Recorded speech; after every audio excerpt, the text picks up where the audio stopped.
Hello viewers, good day to all of you. So today our discussion is on the venous drainage of the lower limb. So this will be our final topic on the lower limb. So by today we will be completing the lower limb. Now in the venous drainage of lower limb, we will be discussing mainly about the introductory remarks of the veins of the lower limb, classification of veins of the lower limb, so how the veins are classified and how they are actually situated in the lower limb. Then mainly we are going to discuss about the course and the branches of the two veins. One is the great saphenous vein and other one is the short saphenous vein. Okay. Then followed by that we will be discussing about the perforators and the factors which are aiding in the venous return. And finally some applied aspects. Now why the venous drainage of lower limb gains importance? Because the venous blood from the lower limb has to reach the right atrium a very long way and against gravity. Okay, so not only against gravity, during various activities also the venous drainage should not be disturbed. When you are walking, when you are running, when you are simply standing, or when you are sitting. So for this, if you look at it, the veins of the lower limb are actually grouped into superficial set of veins which is present immediately in the superficial fascia deep to the skin. They are called as the superficial or subcutaneous veins, and you all know the great saphenous vein is one of the major superficial vein, and other one will be your small saphenous vein, which one is present at the posterior, small saphenous vein. The other one is actually present anteromedial. Then you also have the deep veins. The deep veins always travel along with the arteries, like your anterior and posterior tibial vein. Then you have the popliteal vein continuing as the femoral vein. Okay. Then of course deep femoral vein along with the deep profunda femoris artery. Then it forms your external iliac, then forms the common iliac, and then goes into your inferior vena cava.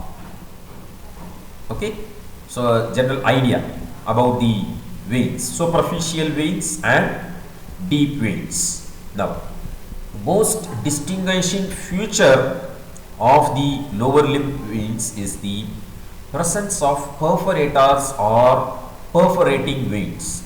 So at many places, if you look, the superficial veins and the deep veins are actually connected by the perforating veins. So they actually drain the blood from the superficial to the deep veins.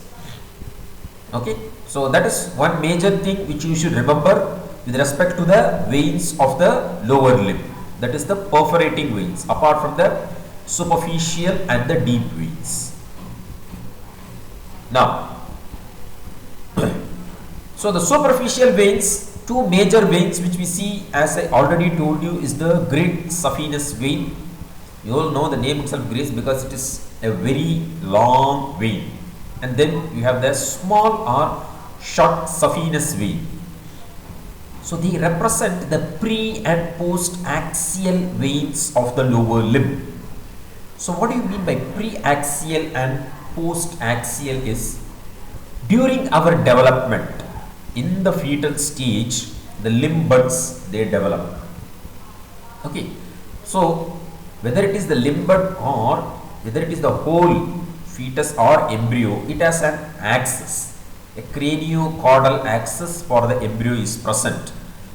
That can be recognized only during the third week of development. Only if you know the craniocaudal axis, then only you know which part will develop into head and which part will develop into the lower anal region.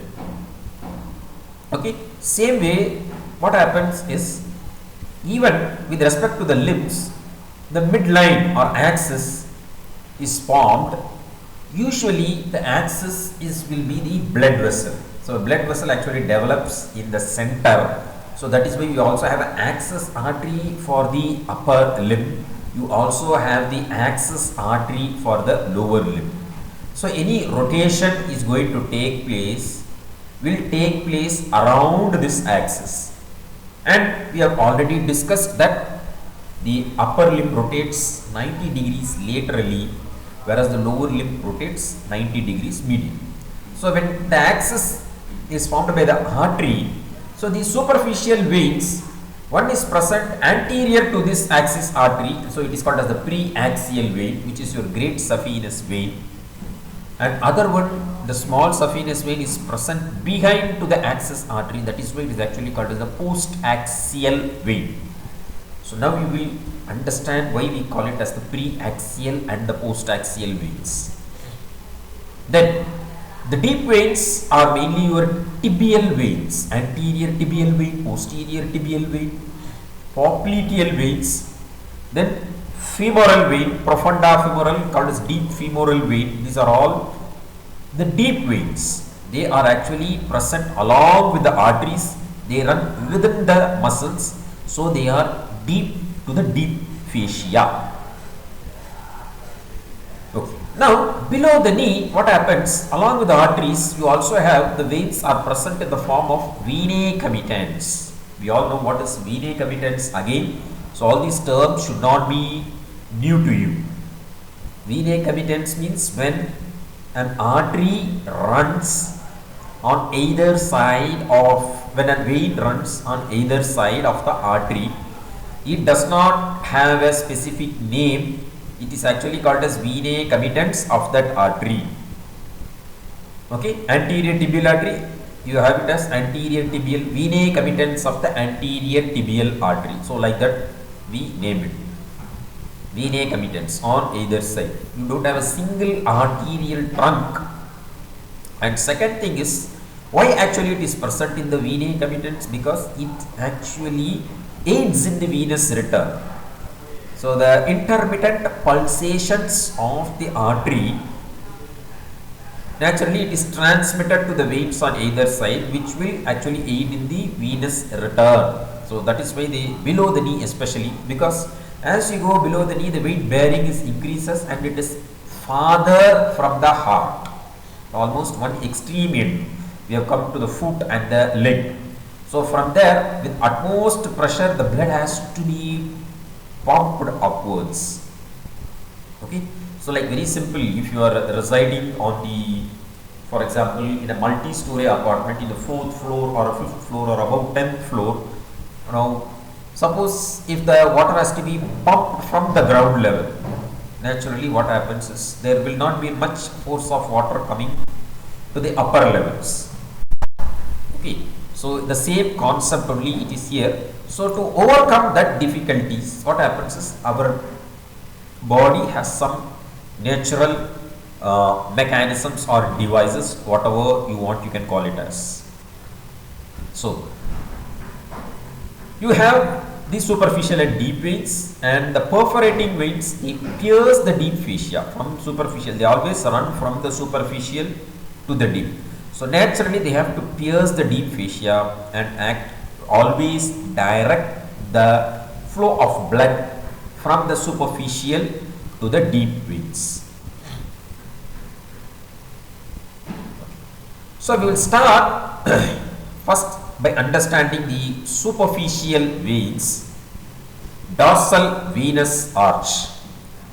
So you will be able to see the dorsal venous arch. Mostly you can appreciate in your own body on the dorsum of foot. At the proximal part of the metatarsals, you will be able to see these veins. At the level of proximal part of metatarsals, it is convex distally. Okay, so it is actually convex or arching distally or downwards. Union of formation of 1, 2, 3 and 4 metatarsal veins.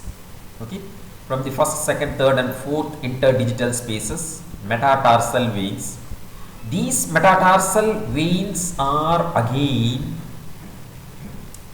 is formed by the union of the digital veins. So proper digital will join to form the common digital veins, metatarsal veins, union of formation of metatarsal veins.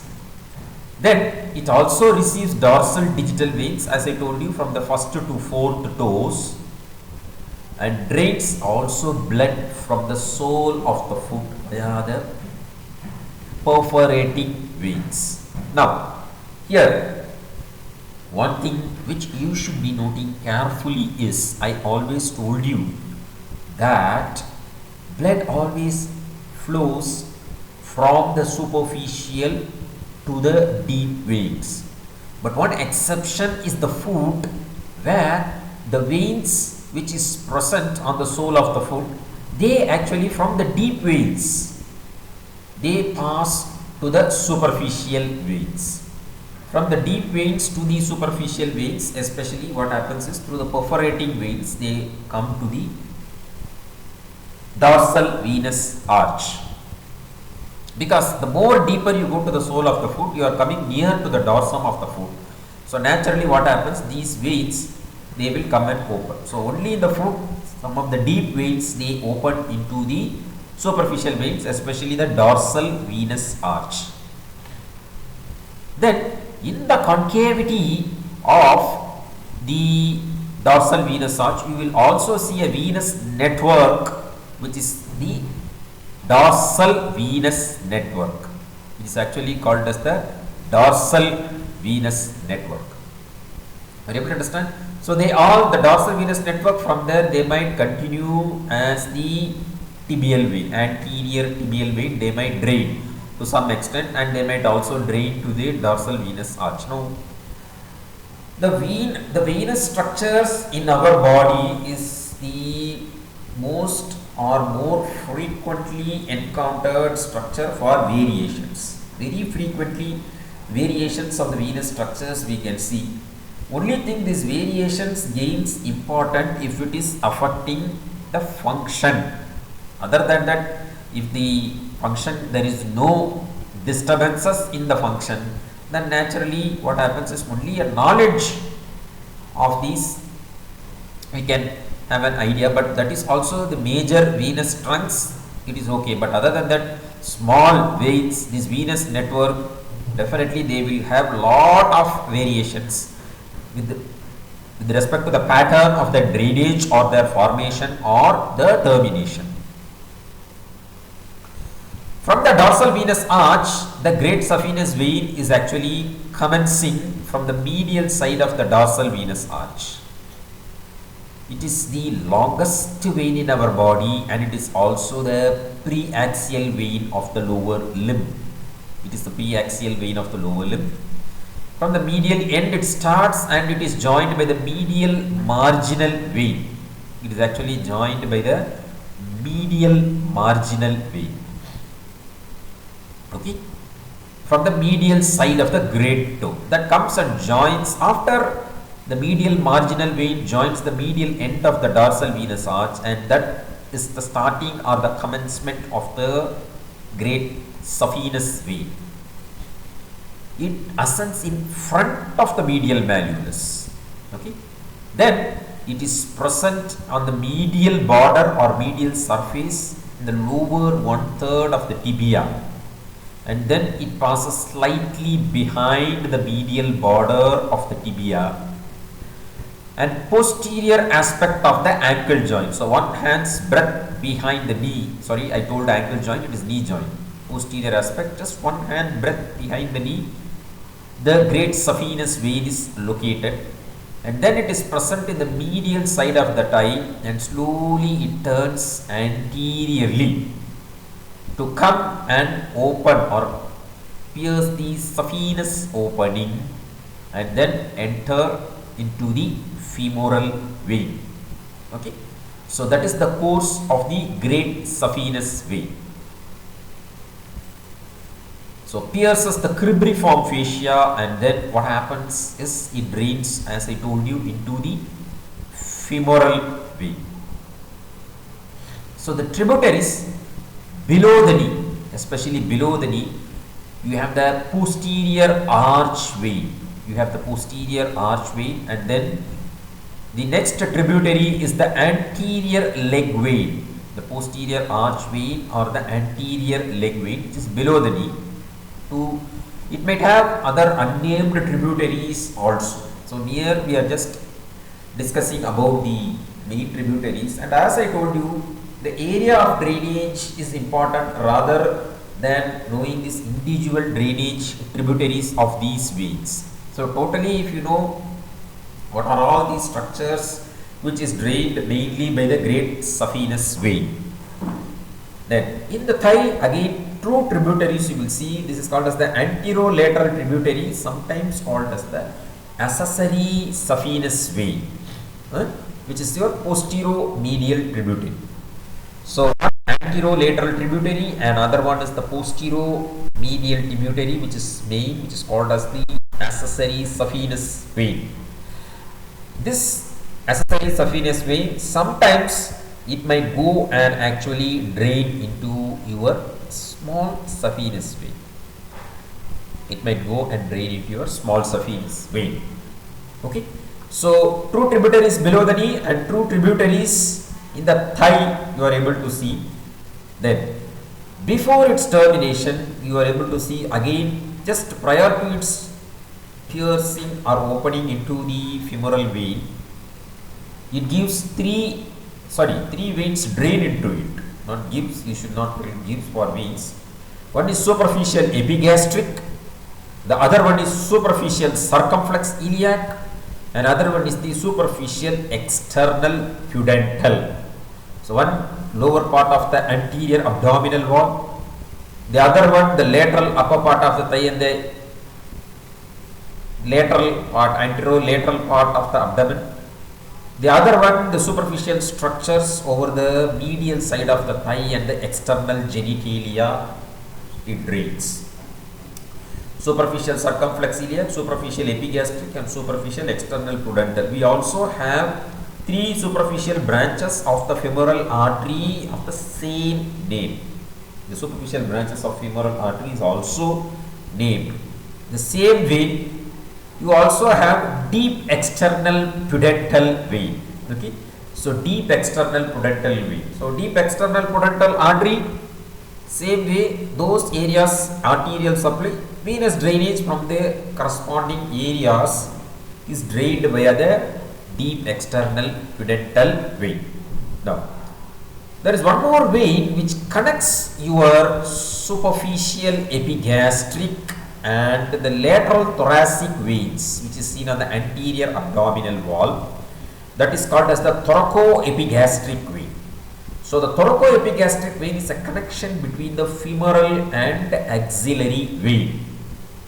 Why you need an anastomosis is because if there is any blockage in the drainage of the venous system, now from what happens is above the diaphragm, from the lateral thoracic veins, what happens, it might reach via the superficial epigastric, then it might go to the external iliac vein and drain into your right atrium, IVC and right atrium. Sometimes if there is a block somewhere above, then from the axillary system of veins through the thoracoepigastric vein it might come. Some in the same way from the lower limb through this anastomosis it can go via the axillary system of veins and then reach the right atrium. So that is all. Like arterial anastomosis, in the same way we also have the venous anastomosis. And as I told you, the next tributary is the deep external pudendal vein. So these are the tributaries of the great saphenous vein. Perforators with respect to the great saphenous vein. So mainly they connect the tributaries of the great saphenous vein with the deep veins. Great saphenous vein with the deep veins. And the perforators always bears valves. There are valves at the either end of the perforators. The place where the starting from the superficial vein and the place where actually they are going to end in the deep vein, they will be guarded by valves. Okay. So you should just know the names of these perforators most constantly, even though there are n number of perforators. Most constant perforators is the mid-hunter perforator, perforators in the adductor canal, mid-hunter perforator. So naturally, it is actually a connection between the great saphenous vein and the deep vein. Then three perforators, medial ankle perforators. Okay, upper, middle, and lower. You have the medial ankle perforators. You are able to see here the medial ankle perforators. Then one lateral ankle perforator, which is actually not shown in this picture, and then you have the valves in the great saphenous vein. Okay.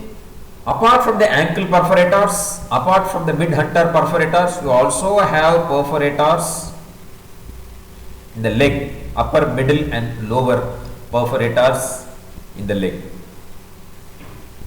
Okay. So most commonly we see mid-hunter perforator, medial ankle perforators, and one lateral ankle perforators. Now the valves in the GSV, again great saphenous vein, there are almost 10 to 20 valves and their position is variable. One valve which is very much constant is present at the saphenofemoral junction, the place where the great saphenous vein opens into the femoral vein. There definitely one valve is constant, always present. Then in 80% of the people, the external iliac vein also presents a valve. In the external iliac vein there should be a valve. But the unfortunate one are the 20% where this external iliac vein valve is absent in the external iliac vein. So for them they are more prone for varicose veins. So I will come to the varicose veins in the applied anatomy of this lecture. So just remember the perforators, names of the perforators and where they are present. And then valves 10 to 20, most common one, most constant one is the saphenofemoral valve junction. That valve is present. And other one is near the external iliac vein. Now the great saphenous vein is accompanied by in the thigh medial cutaneous nerve. So this medial cutaneous nerve of the thigh, it is accompanying the great saphenous vein. Then in the knee region it will be accompanied by the saphenous branch of the descending genicular artery. Okay, femoral artery, last branch is descending genicular artery, which will give a saphenous branch which will accompany this. And of course in the lower part, the leg, it is closely accompanied by the saphenous nerve. So you should be very careful that when you are actually doing venesection, you don't damage this nerve, this saphenous nerve, medial cutaneous nerve of thigh, saphenous branch of descending genicular artery, and then the saphenous nerve in the leg and the foot. Now we will come to the short saphenous vein. So the short saphenous vein is actually on the lateral end of the dorsal venous arch, and it is joined by the lateral marginal vein.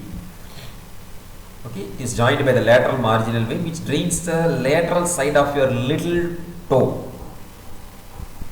Then it passes behind the lateral malleolus. There it is in front of the medial malleolus, great saphenous vein.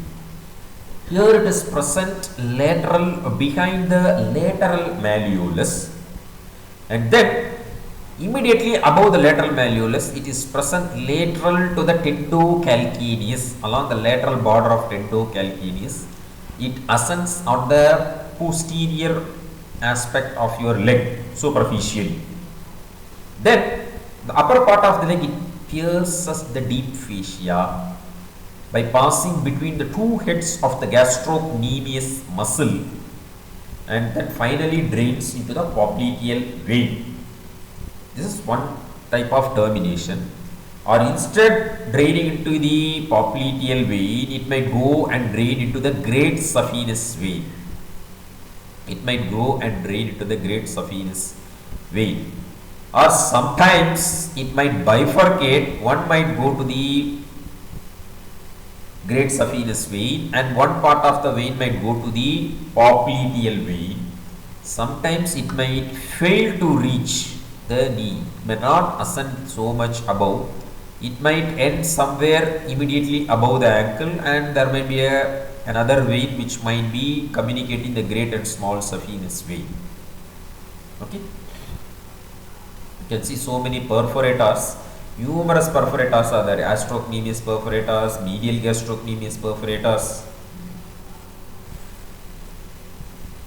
So the tributaries of the short saphenous vein, one is the formative tributary, that is your lateral marginal vein, and communicating vein between the great and small saphenous vein. So the communicating vein with the great saphenous vein. Then veins draining the back of the leg. So unnamed tributaries, many are there which will drain the back of the leg. And one perforator you are able to see which is connecting the short saphenous vein with the peroneal vein.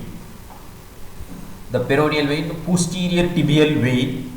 So lateral leg perforator, okay, which actually will connect the great saphenous vein with the peroneal vein. So one perforator which is again very constantly seen. So again short saphenous vein is provided with valves, and one valve is very constant at the termination into the popliteal vein. So you can always remember that of all the valves for the superficial veins, one valve will be there constant where it is going to join the deep vein. Okay, so that is about the short saphenous vein. It is accompanied in the upper part by the medial cutaneous nerve of the thigh, and at the lower part it will be accompanied by the sural nerve. So upper part posterior cutaneous or posterior femoral cutaneous nerve, and the lower part it is by the sural nerve. So it is, see how it is passing between the two heads of gastrocnemius, and then it terminates into the popliteal vein. At the region of termination you will have a valve which will be constantly, you have a valve there. Apart from that, the position of the other valves, it is always variable. Deep veins, there is nothing much to describe about the course of the deep veins. So in this picture you are able to see all the deep veins are actually colored lightly. Superficial veins are most darkly colored. The deep veins, they mainly follow the course of the arteries, the corresponding arteries. They are present deep to the deep fascia. They travel along with the arteries. In the foot you have the metatarsal veins and the digital veins, and of course medial and lateral plantar veins. Then you have the anterior and posterior tibial veins. The two veins you are able to see are anterior and posterior tibial veins. Then popliteal vein continuing above as the femoral vein. You also have the deep femoral vein. Okay, deep femoral or profunda femoral vein. This is your femoral vein, which is again continuing as the external iliac vein. Okay, which continues as the external iliac. So these are the deep veins. They are actually present along with the arteries. So they don't have a very different course other than the arteries. They follow the course of the arteries. Okay, so that is about the deep veins. And below the knee they are present as venae comitants. Vena commitans of anterior tibial artery, vena commitans of the posterior tibial artery. So valves, so you are able to see they are actually directed above, so thereby they do prevent the reverse flow. So the blood cannot come downwards, they will always have to flow upwards from down above. Then the more distal you come across in the veins, as the veins become more distal, you will see more number of valves, and the reason is quite obvious. Okay, because the gravity and the weight bearing, everything, the force of gravity and weight bearing will always be more as you come distal. So naturally it has to be supported with more number of valves. The valves diminish the pressure on the distal part of the walls of the vein. For example, if the valve is not here, then what will happen? The force of the blood, always the pressure or the gravity will be tending to compress the blood, and the blood will always have a tendency to come downwards. Naturally it will bulge the walls of the vein. Now naturally what happens is, because of that, the pressure increases in the distal part of the veins. That is one thing, the main function which the valves are serving. Second thing is segmentation of the blood columns. Now from the superficial veins they have to go to the deep veins. Okay. Now the deep veins, mainly what happens is they are present inside the deep fascia, tight sleeve of fascia, and to the muscular contractions the blood is actually squeezed out of these veins and pushed above. Once this happens, then what happens is blood from the superficial veins will again go to deep veins. Then from the deep veins it will be squeezed out by the muscular action. So this gives the segmentation of the blood columns. So drainage of blood from superficial to deep after drainage of deep veins by the muscular contraction. This is called as segmentation. Now we all know that the soleus muscle is called as the peripheral heart, calf pump, or it is called as the peripheral heart, and the veins which are present inside this muscle is in the form of venous sinuses. There is no valves, and the plexus of veins, they are in the form of sinuses, okay, and has no valves. So because of that, what happens is, when the muscle is at rest, the blood flow is actually sluggish in nature. Then these valves should be very competent enough, because if there is any damage to these valves, if the valves are not functioning, then what happens is there will be leakage of venous blood. They are all points of high pressure leaks. Okay. So what are the factors aiding the venous return, especially when we are standing in upright position, when there is a great degree of the gravity acting, and naturally the blood always has a tendency to fall back and come downwards. So the force which is required to pump the blood above is by the action of the calf muscles, calf pump, very important soleus muscle, that is why called as the peripheral heart. So it squeezes the blood into the deep veins. What all the veins which is present, the blood which is present as venous sinuses inside, it squeezes the blood. So when this blood is pushed above, whatever the blood is stagnated in that region moves higher, and that is how the venous return is aided. Then deep veins, as I told you, in the venae commitants, especially below the knee, accompany the arteries, and intermittent pulsations of these arteries, so around the arteries they are present, aids in the venous return. So mainly these two factors aids in the venous return. Okay, so mainly the muscle should contract. So if the muscle is not contracting, if the muscle is at rest, if the muscle is fatigued, or if you are at bed rest where the muscle is not active, then naturally there will be a defect in the venous return. So the third factor is whatever the blood is pumped in the deep veins, it should not come back, and that is taken care of by the perforating veins. Now in recumbent position, when you are lying down, what happens is, so one thing is mainly the gravity is not acting only when you stand. So when you lie down, naturally what happens is we are not standing against the gravity, so that itself eases the venous return. Then pumping action of the heart and your breathing action of the diaphragm creates a negative suction. So when you inspire, what happens is there creates a negative suction, and naturally blood is sucked into the veins. So mainly in the inferior vena cava. So when the inferior vena cava it is drained, naturally all the veins below the level of inferior vena cava, it will suck the blood, or it will enter into the IVs. Okay, that is because of the suction action of the diaphragm. Okay, so we have discussed about the perforators, the superficial veins, deep veins, perforators, valves, and what are their functions, and what are the factors aiding in the venous return, especially when you are standing and when you are lying down in the recumbent position.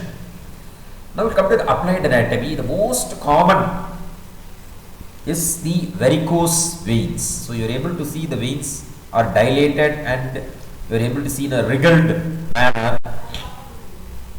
That is called as varicose veins, which occurs in the superficial veins. So mainly the superficial veins, you can see, that means there is some defect in the venous return.